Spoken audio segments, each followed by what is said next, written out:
नमस्कार, मैं हूं अभिषेक सिंह तोमर और आज मैं आपको मेल और फीमेल की नोज़ की शेडिंग बताने वाला हूं, उनकी स्केचिंग बताने वाला हूं और उनमें क्या डिफरेंस है वो मैं आपको बताने जा रहा हूं। और ये हम लोग बना रहे हैं मेल की नोज़। और मेल की जब हम नोज़ बनाएंगे तो उसकी जो बीच की जो बोन्स होती है वो लगभग चौड़ी होती है, सीधी होती है। और इसे इस तरह से और अच्छे से समझ सकते हैं कि नोज़ के नीचे वाले भाग में हम 3 सर्कल बनाएंगे। बीच वाला जो सर्कल रहेगा वो थोड़ा सा बड़ा रहेगा और आसपास के दोनों सर्कल छोटे रहेंगे।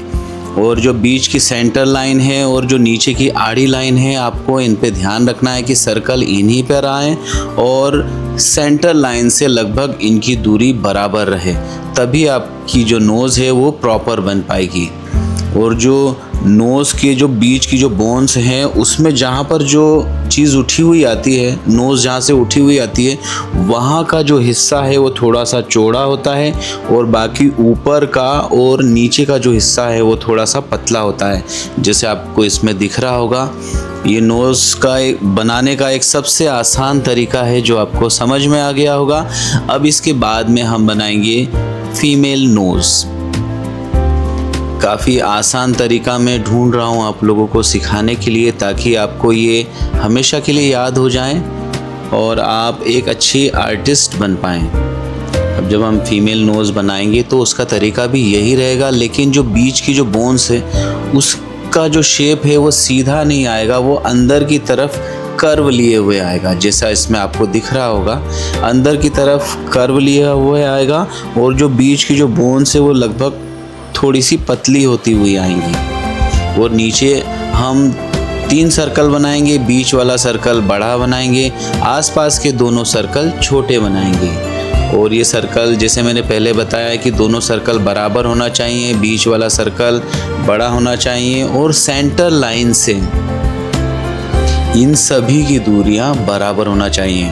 और शेप देने के लिए हम बड़े सर्कल के नीचे एक ऐसा शेप देंगे ऊपर की तरफ आने के लिए, और एक जहाँ पर डार्क शेड रहेगा वहाँ पर हम इन्हें हल्का सा कर्व में ले लेंगे।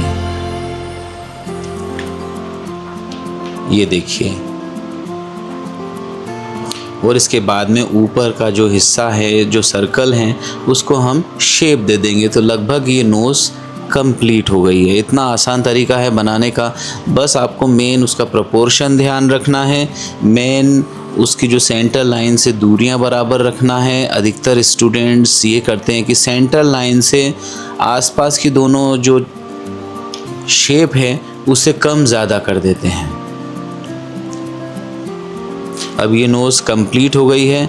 अब मैं आपको थोड़ी देर में आपको नोज़ की शेडिंग बताऊंगा, जिससे आप इसे और अच्छे से समझ पाएंगे। मैंने थोड़ी बड़ी साइज़ में ये नोज़ पहले से तैयार कर ली है। तरीका वही था जो मैंने आपको अभी बताया है।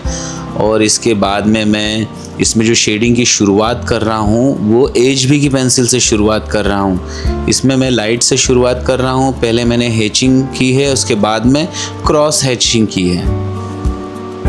ये आपको दिख रहा होगा, आप थोड़ा सा इनलार्ज करके या कंप्यूटर में या स्मार्ट टीवी में देखेंगे तो आपको अच्छे से समझ में आ जाएगा कि क्रॉस हैचिंग कैसे करना है आपको।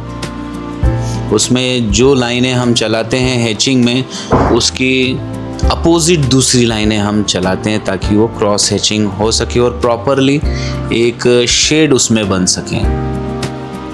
ये डार्क के लिए मैंने 8B की पेंसिल ली है और इसमें भी मैं ऐसे ही करूँगा। पेंसिल को हल्के से तिरछे डायरेक्शन में मैं चलाऊँगा ताकि शेड करने में मुझे प्रॉब्लम ना आए। और आप भी यही कीजिएगा कि जो पेंसिल को हल्का सा तिरछा रखिए ताकि जब पेंसिल कागज़ पर चले तो वो हल्का सा शेड ऑटोमेटिकली बनाना शुरू कर दे। अगर आप उसे पेन की पकड़ने की स्थिति में चलाएंगे तो पेंसिल में लाइनिंग्स ज़्यादा आने लगेंगी। इसीलिए उसको जैसा आप तिरछा करके चलाएंगे तो पेंसिल शेडिंग करने में काफ़ी आसानी होगी आपको और उसमें लाइनिंग्स भी नहीं आएंगी। तो 8B की पेंसिल देखिए, मैंने ऊपर डार्क शेड लगाया है, उसको धीरे धीरे मैंने लाइट शेड बनाया है। और जहाँ शेड दिया जा रहा है उसके पास से लगभग आईज बनाना शुरू हो जाती है। तो ये आपको धीरे धीरे शेड बढ़ाते जाना है 8B की पेंसिल से। इसी तरह दूसरे डायरेक्शन मतलब दूसरी तरफ भी ऐसे ही शेड बनाना है। और शेडिंग करते समय आपको ये ध्यान रखना है कि लाइट किस डायरेक्शन से आ रही है। जिस तरफ से लाइट आ रही है आपको उसके अपोजिट साइड में शेड देना है। ये मैं आईब्रो बना रहा हूँ। आईब्रो के जो बाल होते हैं उन्हें एक स्ट्रोक से आप बना सकते हैं। जैसे अभी पिछले हमने जैसे आईज़ बनाई थी उसमें हमने आई लैशेस में स्ट्रोक दिए थे, वैसे ही इसमें भी आपको ऐसे स्ट्रोक देना है। इसमें लाइनिंग करने के बाद में आप उसे मर्ज कर दीजिए, डार्क शेड डाल दीजिए ताकि वो आईब्रो का एक शेप प्रॉपर्ली दिखने लग जाए। और आपको पूरी जो ड्राइंग है आपकी उसमें आपको मार्किंग करके रखना है। जैसे इसमें आपको मार्किंग दिख रही होगी कि डार्क शेड के लिए मैंने अलग मार्किंग की है, लाइट शेड के लिए अलग मार्किंग की है और हाईलाइट देने के लिए एक अलग मार्क किया हुआ है। आपको भी अपने ऑब्जेक्ट को जो भी चीज़ें आप बना रहे हैं उसको ऑब्ज़र्व करना है और कहाँ पर आपको सबसे ज़्यादा डार्क दिख रहा है वहाँ आपको मार्क करके रखना है। जहाँ आपको लाइट शेड दिख रहा है वहाँ आपको हल्का सा मार्क करके रखना है और जहाँ पर हाईलाइट दिख रही है वहाँ पे आपको बिल्कुल लाइट पेंसिल से मार्क करके रखना है। अब ये 8B की पेंसिल से जहाँ जहाँ मुझे डार्क शेड दिखाई दे रहे हैं वहाँ पर मैं डार्क शेड लगा रहा हूँ। आप भी ऑब्जेक्ट को जो भी चीज़ आप बना रहे हैं उसको ऑब्ज़र्व भी करते जाइए कि कहाँ कहाँ पर डार्क शेड आ रहे हैं, कहाँ कहाँ लाइट शेड आ रहे हैं और छोटे छोटे स्ट्रोक्स में आप उसे फील करते जाइए। और ये जो वीडियो है ये ओरिजिनल टाइमिंग पे बनाया हुआ है, ओरिजिनल जो उसकी स्पीड पर बनाया हुआ है ताकि आपको पेंसिल चलाने की स्पीड भी समझ में आए कि ये जो पेंटिंग ये जो ड्राइंग बनाई जा रही है ये स्पीड में नहीं बनाई जा रही है, काफ़ी पेशेंस से बनाई जा रही है, धीरे धीरे बनाई जा रही है। ये मैंने 4B की पेंसिल ले ली है, 8B के बाद में 4B की पेंसिल मैंने ले ली है जो 8B की पेंसिल को मर्ज करेगी। ये आपने देखा होगा मैंने हल्का सा एक मार्किंग करी है जहाँ पर मुझे लाइट शेड दिख रहा है तो मैंने उस जगह को कवर कर दिया है। आपको भी ऐसे ही करना है। लाइट शेड जहाँ पर आ रहा है उसको हल्के से ड्रॉ करना है, उसके बाद में आपको शेडिंग कर देना है। आप जब भी कोई ऑब्जेक्ट कोई भी चीज़ बनाएंगे उसे धीरे धीरे कंप्लीट करिए और एक एक पोर्शन को कंप्लीट करते हुए नीचे आते जाइए ताकि आप बारीकी से काम कर पाएंगे और अच्छे से काम कर पाएंगे। अभी ऊपर वाले हिस्से को मैं लगभग धीरे धीरे कंप्लीट करता जा रहा हूँ। शेडिंग जहाँ जहाँ पर मुझे दिखाई दे रही है वहाँ पर मैं उसे बढ़ाता जा रहा हूँ। और इसके बाद हम धीरे धीरे नीचे आएंगे। अभी मैंने 4B की पेंसिल ही ली हुई है, आपको भी 4B की पेंसिल से शेडिंग करते जाना है और ऐसे ही धीरे धीरे करते जाना है। अभी मैंने लगभग 4-5 वीडियो डाले हैं और बहुत सारे स्टूडेंट्स के मुझे पॉजिटिव कमेंट्स आए हैं। उनकी ड्राइंग्स मैंने देखी है और जो काफ़ी खूबसूरत उन्होंने बनाई है। जैसी पेंसिल मैं चला रहा हूँ मुझसे भी अच्छी पेंसिल उन्होंने मुझे चला करके बताई है और मुझे लग रहा है कि जो मैं मेहनत कर रहा हूँ वो कामयाब होती हुई दिखाई दे रही है। बस आप इसी तरह ध्यान से सुनिए और ध्यान से काम करिए ताकि आप एक अच्छे आर्टिस्ट बन पाएँ और एक अच्छे गाइड भी कर पाएँ लोगों को, स्टूडेंट्स को, ताकि जो कला की हम जर्नी जो शुरुआत कर रहे हैं, कला की यात्रा कर रहे हैं उसमें सफल हो पाएँ और वो स्टूडेंट भी सफल हो पाए कि उन्हें सही गाइडेंस मिल रहा है। स्टूडेंट लगभग गलत गाइडेंस में आकर, गलत किसी की राय में आकर भटकते रहते हैं और काफ़ी समय ख़राब कर लेते हैं। तो आज के समय में आपको अपने आँखें खुली रखना है, साथ में अपने दिमाग को भी खुला रखना है कि कौन आपको गाइड कर रहा है, कौन आपको मिसगाइड कर रहा है। मिसगाइड करने वाले बहुत लोग मिलेंगे जिनकी वजह से कई स्टूडेंट अपना करियर बर्बाद कर चुके हैं। ये कला एक समुंदर है, कला बहुत बड़ी यात्रा है जिसमें आपको बहुत सोच समझ के कदम रखते जाना है और जो अनुभवी शिक्षक हैं उनकी राय लेना है। ये मैंने 2B की पेंसिल ली है जहाँ पर मुझे लाइट शेड करना है, तो मैं धीरे धीरे हाईलाइट की तरह बढ़ रहा हूँ। तो आपको जो मैं पहले बता चुका हूँ कि हाईलाइट हमेशा बढ़ती चली जाती है, लाइट हमेशा रुकती नहीं है, वो आगे की तरफ बढ़ती जाती है। आपको डार्क शेड और लाइट शेड के बीच में लाइन का आभास नहीं हो ऐसी शेडिंग करना है। देखिए ये हल्के से मैंने शेडिंग करना शुरू की है और जैसा मैं आपको बता रहा हूँ कि आजकल के जो विद्यार्थी हैं वो गलत गाइडेंस की वजह से भटक रहे हैं। कहीं भी किसी भी कॉलेज में वो एडमिशन ले रहे हैं कि उन्हें कॉलेज जाना ना पड़े, ज़्यादा मेहनत ना करनी पड़े और उनका रिज़ल्ट अच्छा आ जाए। तो मुझे बताइएगा कि अच्छे रिज़ल्ट के लिए आप किसी भी कॉलेज में चले जाएंगे, आपको कोई भी अच्छा रिज़ल्ट बना करके दे देगा, लेकिन जब बात प्रैक्टिकल की आएगी तब आप क्या करेंगे? जहाँ अच्छा प्रैक्टिकल होता है, जहाँ के स्टूडेंट अच्छा प्रैक्टिकल करके बताते हैं, उनके मान सम्मान के साथ साथ उनके माता पिता का भी मान सम्मान बढ़ता है और उस कॉलेज का भी मान सम्मान बढ़ता है। यदि आप ऐसे ही पास होना चाहते हैं, कहीं से भी डिग्री ले लेना चाहते हैं, तो आपका नाम तो ख़राब होगा ही, साथ में कॉलेज का नाम भी ख़राब होगा। आप अपने करियर को देखिए, अच्छे से सीखिए, अच्छे कॉलेज का चुनाव कीजिए और अपने फ्यूचर को ब्राइट करने के लिए भरकस प्रयास करते रहिए। और जो भी एक्सपीरियंस होल्डर टीचर्स हैं आप उनकी राय लीजिए, कलाकारों की राय लीजिए, हमें इस फील्ड में आगे क्या करना है, कैसे आगे बढ़ना है, हमें किस टाइप की पेंटिंग बनानी है, इन सब का नॉलेज आप लेते रहिए, क्योंकि ज्ञान चारों तरफ फैला हुआ है और आपको उसको समेटना है। आगे बढ़ने के लिए आपको हमेशा ज्ञान लेते रहना है और अपने काम को इम्प्रूव करते चले जाना है।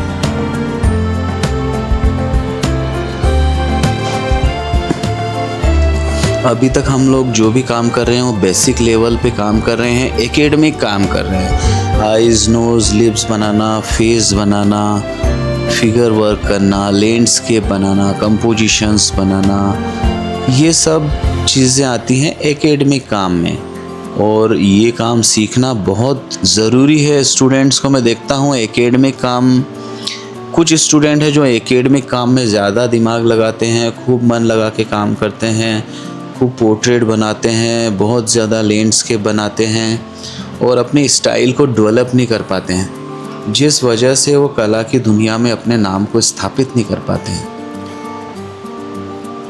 एकेडमिक काम आना बहुत ज़रूरी है। आपके जो ये एक शास्त्रीय कला इसे कहा जाता है, आप जब तक एक शास्त्रीय कला नहीं सीखेंगे जब तक आप आगे नहीं बढ़ पाएंगे।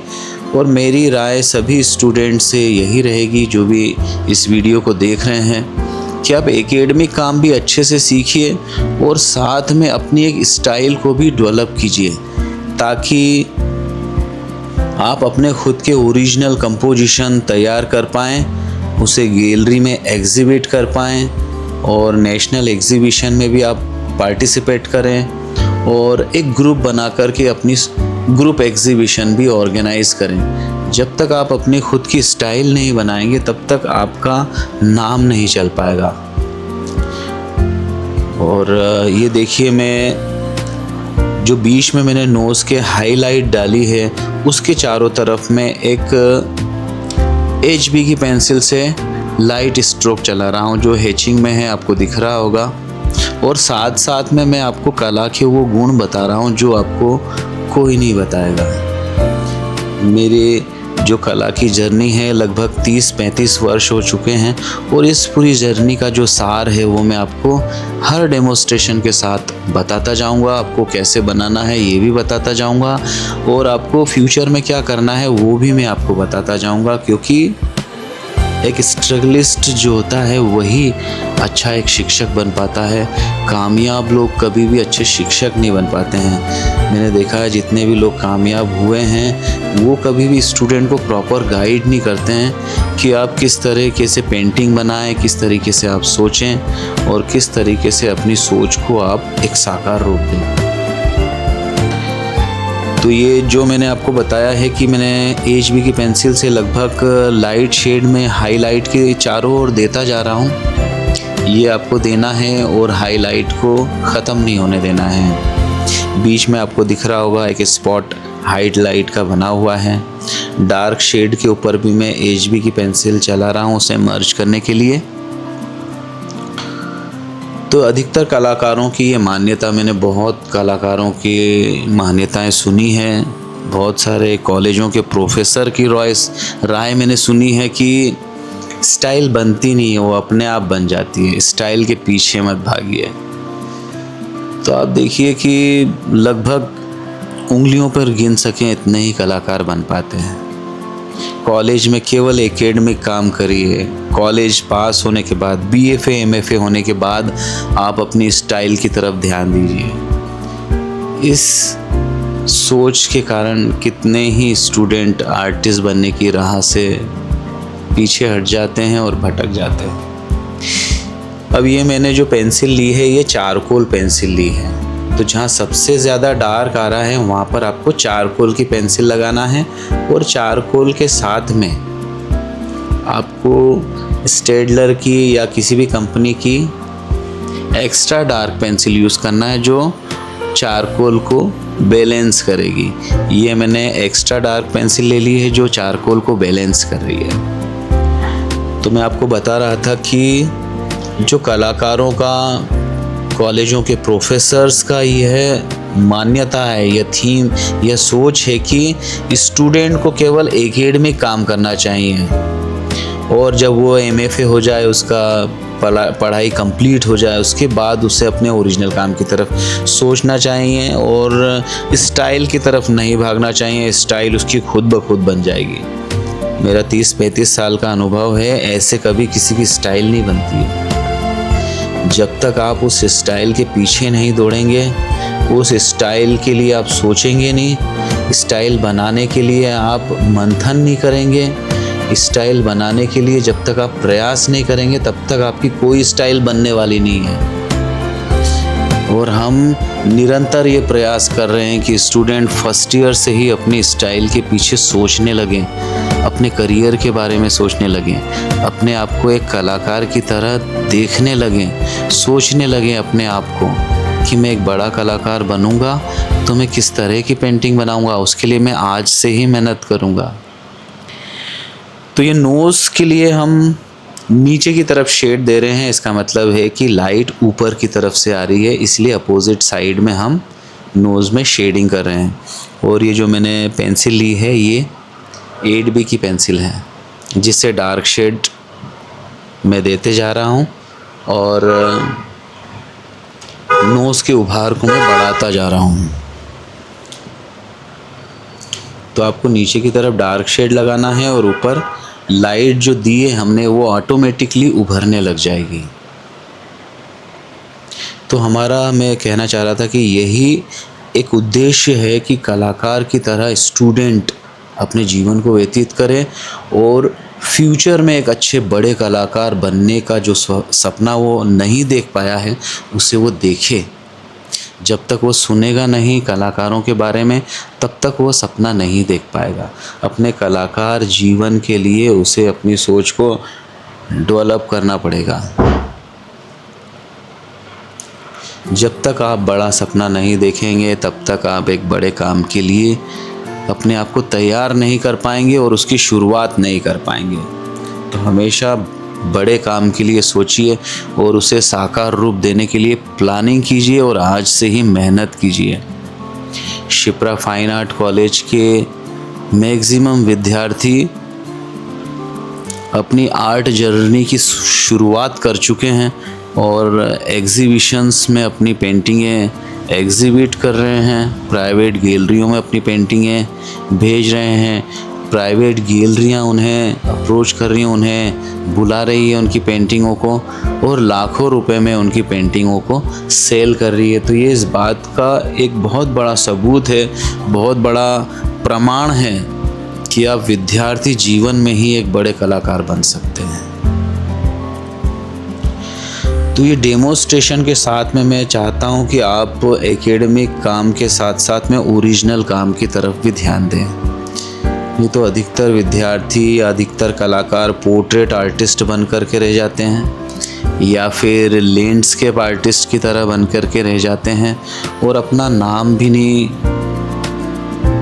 रोशन कर पाते हैं, अपने काम को भी आगे नहीं बढ़ा पाते हैं, और उनके पास केवल एक ही ऑप्शन बचता है कि वो किसी स्कूल में जाकर टीचर बन जाएं या अपनी खुद की एक हॉबी क्लासेस डाल लें जिसमें छुट्टियों में भीड़ भाड़ दिखाई दे, छुट्टियां ख़त्म होने के बाद में बस 2, 4, 5 बच्चे ही दिखाई दें। तो मैं ब्राइट फ्यूचर की तरफ आपको ले जाना चाहता हूँ कि आपकी साल में लगभग 15-20 लाख की पेंटिंगें सेल हो जाएं ताकि आप एक अच्छा जीवन व्यतीत करें, एक कलाकार का एक सपना पूरा कर पाएँ अपना, और आपको किसी भी चीज़ की कमी ना हो पाए। तो शुरुआत आपकी विद्यार्थी जीवन से ही होगी जो आपको एक बड़ा कलाकार बनाएगी। और जो भी कलाकार आपसे ये बात करता है कि आपको केवल एकेडमिक काम करना चाहिए, आर्टिस्टिक काम नहीं करना चाहिए, वो बाद की बात है, आपको बाद में उस क्षेत्र में अपने कदम रखना है, तो बिल्कुल उनकी बात को आप नज़रअंदाज करिए, क्योंकि शुरुआत विद्यार्थी जीवन से ही होती है बड़े कलाकार बनने की या एक महान इंसान बनने की। जब तक आपकी नींव मजबूत नहीं होगी तब तक आपकी बिल्डिंग मजबूत नहीं होगी। जो आपकी नींव मजबूत करने का काम है वो विद्यार्थी जीवन से ही शुरू होता है। इसीलिए कहा जाता है युवा देश की शान होते हैं। जब आप युवा हैं तब आप अच्छे से फुल पावर से सोच सकते हैं, फुल पावर में काम कर सकते हैं। जब आप युवा नहीं रहेंगे तो वो आप एफर्ट्स नहीं लगा पाएंगे जो आप आज लगा रहे हैं। ये मैंने 2B की एक्स्ट्रा डार्क पेंसिल ली है जिससे मैं डार्क शेड लगा रहा हूँ। जहाँ जहाँ मुझे ज़रूरत दिखाई दे रही है वहाँ पर मैं डार्क शेड लगा रहा हूँ, जिससे नोज़ का जो उभार है वो और बढ़ता चला जाएगा।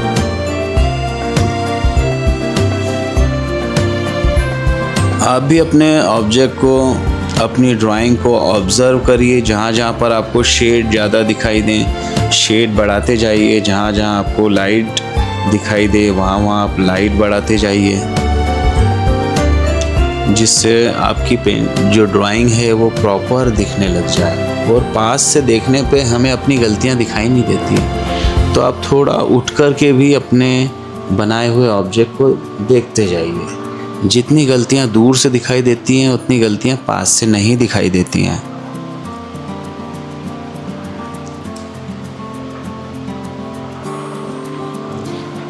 तो मैं धीरे धीरे शेड बढ़ा रहा हूँ। नोज़ के बीच में जो बोन्स है, नोज़ की जो हड्डी है उसे मैं उभार रहा हूँ। जैसा मैंने बताया था कि मेल की जो नोज़ की जो हड्डी है वो काफ़ी थोड़ी शार्प होती है, थोड़ी मोटी भी होती है, इस कारण उसमें शेड ज़्यादा दिखाई देते हैं।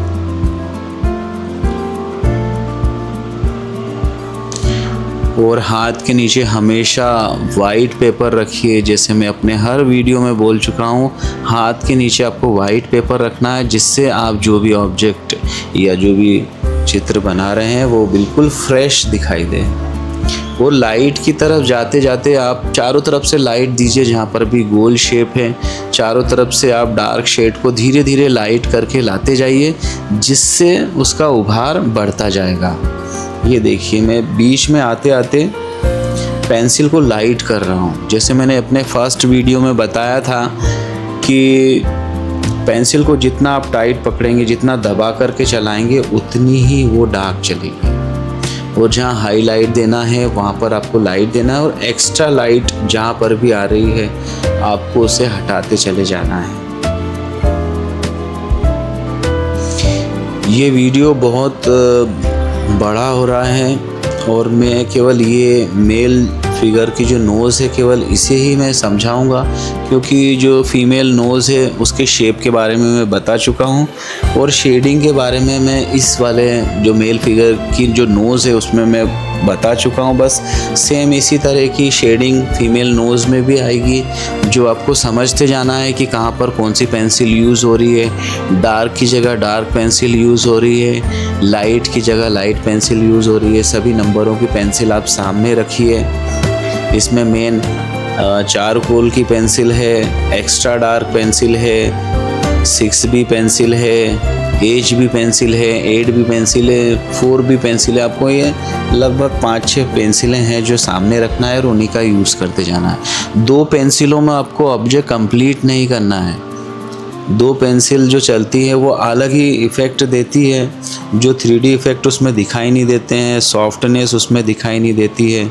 आप याद रखिए आप कहाँ कहाँ पर कौन सा काम करने वाले हैं। डार्क शेड को मार्क करके रखिए जहाँ आपको चारकोल चलानी है, जहाँ लाइट पेंसिल चलानी है हाईलाइट के आसपास में, वहाँ आपको HB की या B वाली पेंसिल चलानी है।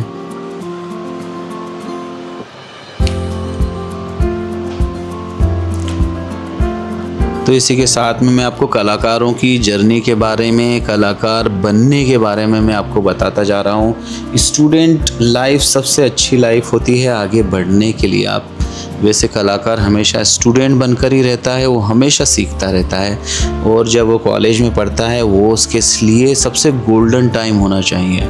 बहुत से स्टूडेंट ऐसे होते हैं जो कॉलेज की लाइफ को एंजॉय नहीं करते हैं, कॉलेज की लाइफ में मेहनत नहीं करते हैं, ज़्यादा से ज़्यादा छुट्टियां मनाते हैं, घर में रहते हैं, टीवी देखते हैं या मोबाइल देखते हैं। अपना एक गोल्डन पीरियड जो है कॉलेज का, जो उसे ज़िंदगी भर याद रखने वाला जो समय है उसे वो गवा देते हैं और फिर आने वाले समय में वो कुछ भी याद रखने लायक नहीं बचते हैं कि कॉलेज के समय में हमने क्या क्या उपलब्धियां हासिल की थी, हमने कौन से अवार्ड जीते थे, हमें कितने अच्छे नंबर आए थे। वो कुछ भी चीज़ें सुनाने लायक नहीं बचती हैं।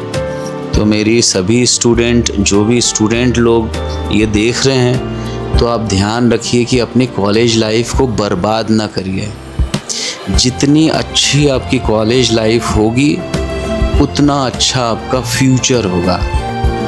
जितनी ख़राब आपकी कॉलेज लाइफ होगी उतना ही ख़राब आपका फ्यूचर भी होगा। तो अपनी कॉलेज लाइफ को बचा करके रखिए, वो आपका गोल्डन पीरियड है। उस समय आप अच्छे से एंजॉय कीजिए कॉलेज लाइफ को, मेहनत कीजिए, अपने फ्यूचर को ब्राइट बनाइए। अब ये जो चीज़ें हैं लाइट, जो जहाँ पर मैं डार्क शेड दे रहा हूँ, जैसे मैंने आपको बताया कि अपोजिट साइड में डार्क शेड आ रहे हैं, तो नोज़ की जो शेड है वो नीचे लिप्स तक जाएगी जहाँ पर मैं डार्क शेड दे रहा हूँ। तो ये हल्की हल्की शेड में बढ़ा रहा हूँ चारकोल की पेंसिल से, जैसा आपको दिख रहा है। इससे आपको नोज़ का उठाव दिखाई देगा। मैं आपको शेडिंग के साथ में, स्केचिंग के साथ में एक अच्छे आदर्श विद्यार्थी के गुण भी मैं आपको बता रहा हूँ, क्योंकि मैं देखता आ रहा हूँ कि जो स्टूडेंट आदर्श स्थापित कर देता है फ्यूचर में वही एक महान कलाकार बनता है। चारकोल को मैं नोज़ के ऊपर भी लगा रहा हूँ जहाँ जहाँ मुझे डार्क शेड दिखाई दे रहे हैं। आप भी ऐसे डार्क शेड लगाते जाइए साथ में और सुनते भी जाइए। जो मैं बता रहा हूँ उसको सुनिए और कोशिश कीजिए कि आप उसमें खरे उतरें। बहुत सारे स्टूडेंट को मैं बर्बाद होते हुए भी देख चुका हूँ जो ग्रुपिज़म पर ज़्यादा विश्वास रखते हैं कि एक स्टूडेंट ने किसी को बोल दिया कि आज कॉलेज नहीं जाना है, आज काम नहीं करना है, तो सारे स्टूडेंट उनकी बातों को फॉलो करते हैं, कॉलेज से छुट्टियां ले लेते हैं और कुछ नहीं करते हैं। तो आपको लीडरशिप का भी एक नॉलेज होना चाहिए कि आपको ऐसा लीडर भी बनना है, अपने आप का लीडर बनना है कि आपको हर कोई चला ना पाए। ऐसी गाड़ी नहीं बनना है कि कोई भी आपको किसी भी दिशा में मोड़ के ले जाए और गड्ढे में गिरा दे। आपको एक ऐसा लीडर बनना है कि जो गड्ढे में गिर रहा है उसे भी आपको बचाना है और अपने आप को भी आगे बढ़ाना है। अपनी स्किल्स को बढ़ाइए, अपनी सोच को डेवलप कीजिए। सबसे ज़्यादा ज़रूरी है सोच को डेवलप करना। ये आईब्रो में मैंने चारकोल के स्ट्रोक लगा दिए हैं, जिससे वो थोड़ी और डार्क दिखाई देने लग गई है। और जहाँ पर भी मुझे ज़्यादा डार्क दिखाई दे रहा है वहाँ मैं हल्के से चारकोल को लगा रहा हूँ। आप भी ऐसा ही कीजिएगा। ये नोज़ लगभग कंप्लीट होने वाली है। और आपको जो भी चीज़ें समझ में नहीं आती है वो आप मुझसे मैसेज करके बात कर सकते हैं, मुझे अपनी ड्राइंग दिखा सकते हैं, ताकि मैं आपको उसमें कुछ जो भी गलतियाँ हो रही हैं वो आपको मैं समझा सकूं, बता सकूं मैं आपको कि कहाँ पर क्या करने से आपकी ड्राइंग में इम्प्रूवमेंट आएगा।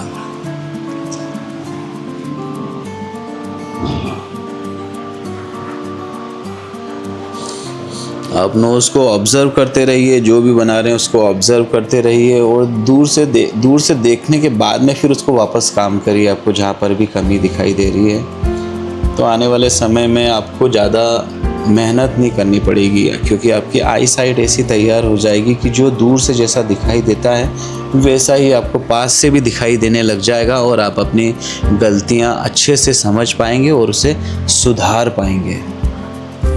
जैसा कि मैंने बताया आपको कि गलतियां दूर से दिखाई देती हैं, वैसे ही आप अपने आप को भी दूर से देखिए कि आप स्टूडेंट लाइफ अच्छे से नहीं जी रहे हैं, मेहनत नहीं कर रहे हैं, तो आप अपने आप को सेकंड पर्सन बन कर के देखिए कि आप सही कर रहे हैं या गलत कर रहे हैं। क्योंकि आप अपने आप को ऐसे ही देखेंगे तो आप हमेशा अपने आप को सही ही पाएंगे।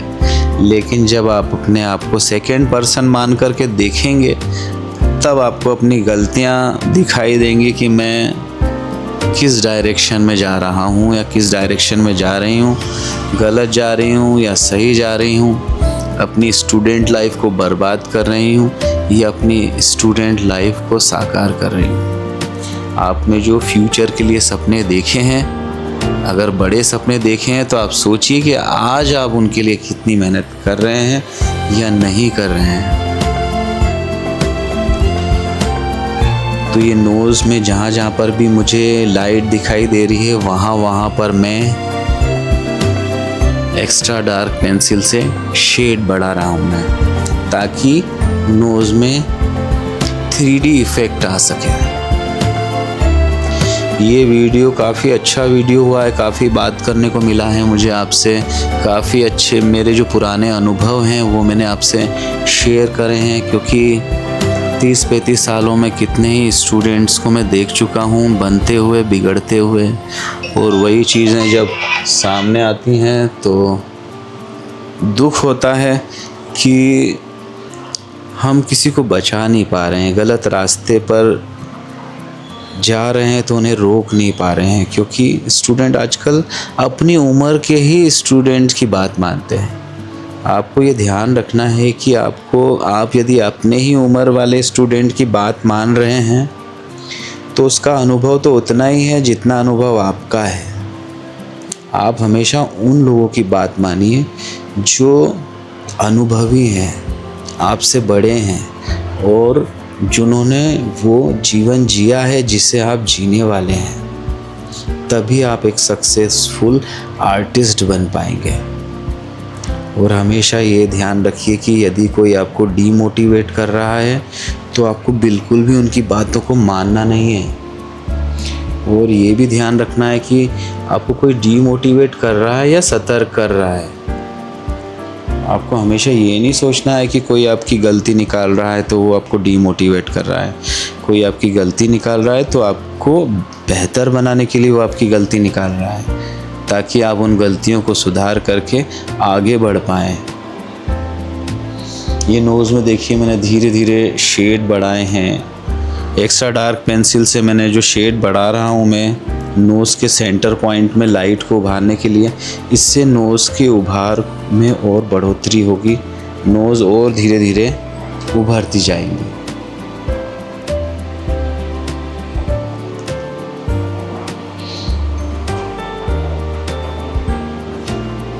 बस ये फाइनल टचिंग चल रही है, जो आपको भी ऐसे ही करना है। इसमें आपको समझ में आ गया होगा कि लाइट से डार्क की ओर जाना है, क्योंकि अगर ये डार्क शेड पहले ही लग जाते हैं तो हमें समझ में नहीं आता है कि कहाँ पर और डार्क बढ़ाना है या कहाँ पर और लाइट बढ़ाना है, क्योंकि लाइट के बाद में गुंजाइश बचती है कि हम डार्क शेड बना सकें, लेकिन डार्क शेड लगाने के बाद में ये गुंजाइश नहीं बचती है कि हम लाइट बढ़ा सकें, क्योंकि जहाँ हमें लाइट लगाना है वो हिस्सा तो हमने डार्क में लगा दिया है, तो हम उसे लाइट नहीं कर सकते। तो ये जो मैंने एक्स्ट्रा डार्क पेंसिल को हल्के हाथ से चला रहा हूँ जहाँ जहाँ पर मुझे डार्क शेड की ज़रूरत पड़ रही है।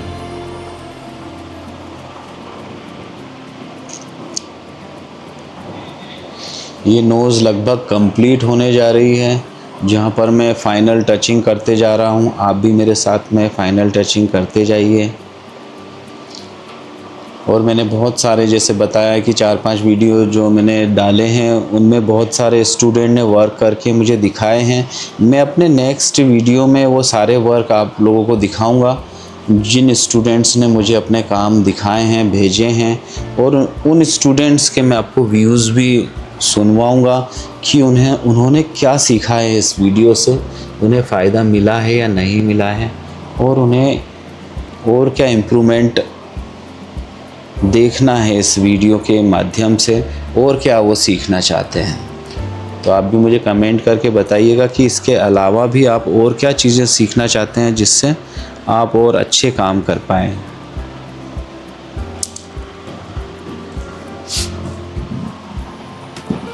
और जितनी भी चीज़ें मैं आपको सिखाते जा रहा हूँ, मैं कोशिश कर रहा हूँ मैं कि उन्हें बहुत आसान तरीके से मैं आपको बताते जाऊँ, और साथ साथ में मैं ये भी कोशिश कर रहा हूँ कि एक अच्छा विद्यार्थी कैसे बनना है, आपको एक अच्छा कलाकार कैसे बनना है, उसका भी मुझे आपको एक गाइडलाइन देना है कि आप हमेशा आगे बढ़ने की सोच लेकर के चलें, अच्छे विद्यार्थी बनने की सोच लेकर के चलें, और अपने जीवन को सफल बनाने की कोशिश करें, क्योंकि आज सोचेंगे, अच्छा सोचेंगे तो कल भी अच्छा ही होगा।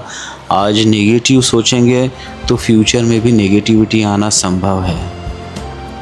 हमेशा पॉजिटिव विचार लेकर के आगे बढ़ते जाइए।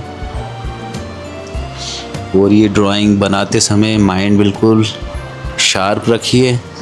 ये एक माध्यम बहुत अच्छा मुझे दिखाई दिया है कि आप बनाते भी जाइए, मेरे विचार भी सुनते जाइए, और शेडिंग की बारीकियां भी समझते जाइए।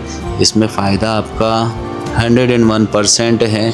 जो चीज़ें आपको कोई साल, 2 साल, 5 साल बाद समझाने वाला था, वो चीज़ें मैंने आपको आज ही समझा दी हैं, ताकि फ्यूचर में आप एक अच्छे बड़े कलाकार बन सकें। एकेडमिक काम के साथ साथ में आप अपना ओरिजिनल काम भी कर पाएँ, और एकेडमिक काम अच्छे से सिखा भी पाएँ, ताकि एक अच्छे विद्यार्थी भी आप तैयार कर पाएँ, ताकि वो भी अपनी ऑनलाइन क्लास ले पाएँ और अपना एक इंस्टीट्यूट भी अच्छे से डेवलप कर पाएँ। क्योंकि ये थोड़ा खर्चीला सब्जेक्ट है, तो पैसों की ज़रूरत पड़ती है। इसमें आप कमीशन वर्क कर सकते हैं, बुक्स के लिए आप काम कर सकते हैं, स्केचिंग बुक की काम कर सकते हैं, आप अपने इंस्टीट्यूट को डेवलप कर सकते हैं, ताकि जो भी पैसा आपके पास में आए उसे आप अपनी कला की जर्नी में लगा सकें या अपने पेरेंट्स की मदद कर सकें। आपको आने वाले समय में हर चीज़ें सिखाई जाएंगी कि आपको ऑर्डर वर्क कैसे करना है। यदि आपके पास पोर्ट्रेट का कोई ऑर्डर आए या वॉल पेंटिंग का ऑर्डर आए, तो आप उसे कैसे कर सकते हैं। इस वीडियो में आप हमेशा जुड़े रहिएगा। मैं कोशिश करूँगा कि आपको एक प्रोफेशनली आर्टिस्ट के लिए भी मैं मार्गदर्शन करते जाऊं, और एक कमर्शियल आर्टिस्ट भी मैं आपको अच्छे से बना पाऊं, ताकि जो भी आप एग्जीबिशंस लगाएंगे, जो भी ग्रुप शो करेंगे, उसमें जो भी पैसा लगेगा वो आपको किसी से मांगना ना पड़े। आप अपने काम के बलबूते पर ही अपनी एक अर्निंग कर सकें, और अपने खर्चे को भी निकाल सकें, और अपनी एग्जीबिशन के खर्चे को भी पूरा कर सकें।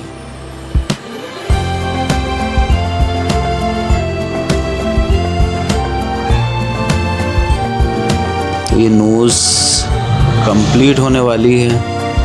और आपको समझ में आ रही होगी कि कहाँ कहाँ पर मैं शेड में बढ़ाते जा रहा हूँ और उस शेड का क्या क्या इफ़ेक्ट उस पर पड़ रहा है। ये भी एक्स्ट्रा डार्क पेंसिल मैंने ले रखी है जिससे मैं शेड को बैलेंस कर रहा हूँ, लाइट डार्क शेड को बैलेंस कर रहा हूँ।